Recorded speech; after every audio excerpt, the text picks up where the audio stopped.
another secret meeting, this one between Michael Cohen and a Russian oligarch, 11 days before Trump's inauguration. So let's roll the tape on this one.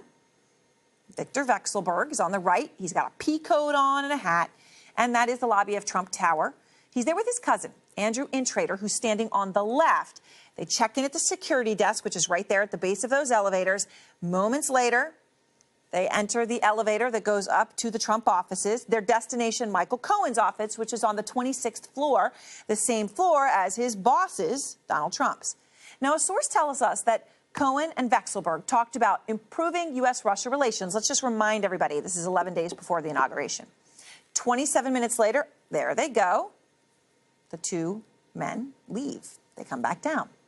This is not just important because Vekselberg is an oligarch close to Putin and it happened 11 days before the inauguration.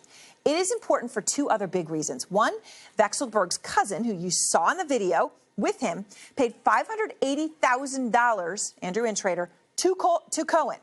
That was a consulting contract to help his company, all right? So one of those guys paid Cohen more than $500,000.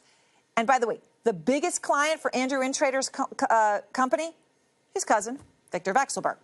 And the second reason this matters is that Vekselberg himself has been questioned by special counsel Bob Mueller's team, and in pretty dramatic fashion, too. The FBI stopping his private jet when he arrived in the United States earlier this year, asking him not only about that $580,000 in payments to Cohen, but about another $300,000 in donations that Vekselberg's cousin made to Trump's inauguration and the Republican National Committee. Out front now, the former assistant U.S. attorney for the Southern District of New York, Harry Sandick, former Nixon White House counsel during Watergate, John Dean, and New York Times op-ed columnist Frank Bruni. John, we've got a meeting with a Russian oligarch who's been questioned by Mueller. This meeting happens 11 days before the inauguration on the 26th floor with Michael Cohen. It's the plot has continued to thicken, and it always seems to have Russians and the Trump people or somebody that has direct access to Trump being involved with them. It's hard to read what this from the story, what we have here. It doesn't appear to be necessarily extortion based on what's been reported. It doesn't appear to be bribery necessarily. So it's just swampy behavior. It's pay to play, which is pretty ugly and exactly what Mr. Trump said he was going to eliminate. And yet it happened, of course, on his floor with his personal attorney. I mean, Harry, what does this mean for Michael Cohen, who is, of course, under criminal investigation? I think this was a reckless thing for him to do, to have any Russian-related business at this moment in time in January 2017, when the whole story about Russian involvement in our election was a big story. And as I agree with John that we don't know whether anything illegal happened, it's a little premature to say, but this puts a target further on Cohen's back. And we've been talking about, will Cohen cooperate? And next week on May 30th, he goes back to Judge Wood in the search warrant case. So this is just another log on the fire of that. And Frank, here's the thing. This is video. There's no disputing that Vekselberg came to Trump Tower, right? No. We can see it. He came with his cousin, which makes it pretty hard for Vekselberg to argue he knew nothing about the nearly $1 million in payments to Cohen, Team Trump, and the Republican National Committee, which, by the way, Michael Cohen is a top official of. Yeah, no, that doesn't pass the smell test that these things aren't. When you connect the dots, it certainly looks like yet another example of Russians trying to purchase some sort of influence, some sort of governance to their favor from the Trump administration. It is another example of Michael Cohen walking out there with the biggest tin cup I've ever seen. And I mean, pay to play has never happened to a shameless degree like this that I've seen. And I agree with Harry. I think it suggests that there is such a bevy of evidence out there of shady behavior by Michael Cohen that the idea that they're not eventually going to be able to flip him, I think that's going to happen. So today, John, this is pretty exciting. Matthew Chance is in Moscow. He actually meets Vekselberg, and he asks him about Michael Cohen and his meeting with Mueller, right, being questioned. And here is how it went down. Why did your company pay hundreds of thousands of dollars to President Trump's lawyer?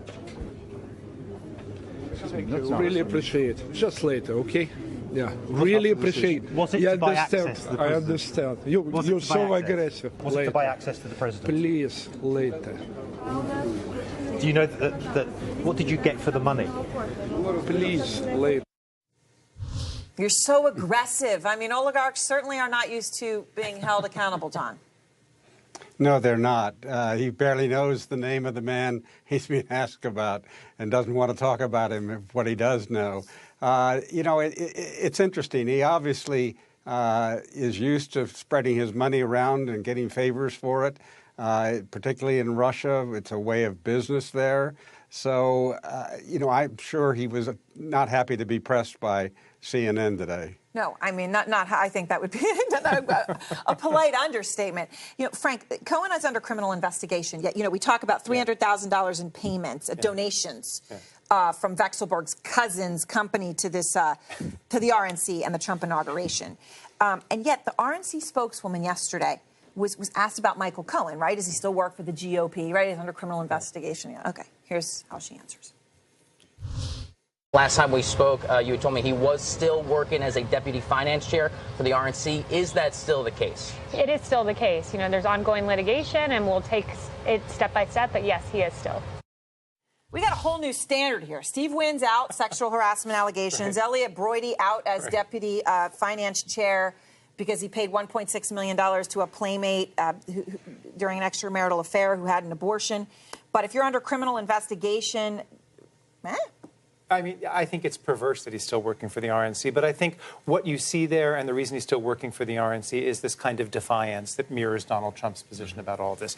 It's a kind of, there's nothing there, so why should we change anything? It's, it's the witch hunt argument. This is a witch hunt. We're not going to cave to it. Quick final word, Harry. Yeah, if I were the RNC, I'd be doing an investigation into all of the funds that Cohen raised to find out what the story is so you can figure out whether something needs to be done. Maybe that's happening. Maybe it's not.